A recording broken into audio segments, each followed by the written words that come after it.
Elles se prélassent dans leur nouvel enclos. Ces deux femelles sont les premières occupantes de l'extension du centre Athéna, un bâtiment spécialement conçu pour les lynx, les chats sauvages et d'autres grands carnivores. En fait, c'est des animaux sauvages qui sont soumis aux intempéries, ça fait partie du jeu.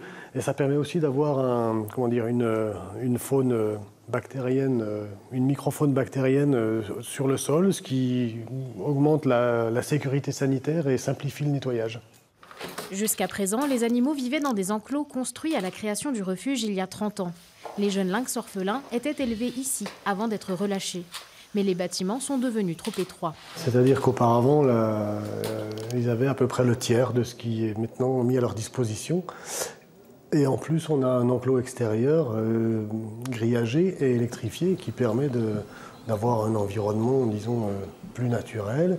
Coût du chantier, 368 000 €, surtout financé par des mécènes et des dons.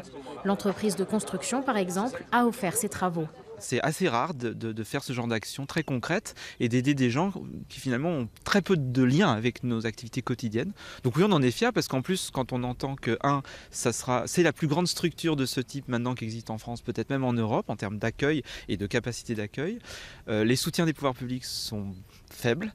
Du coup, on est d'autant plus fiers de pouvoir jouer ce rôle de relais. Après le bâtiment des lynx, le centre de protection de la faune sauvage va construire une nouvelle infirmerie et agrandir les volières. L'association cherche déjà de nouveaux partenaires.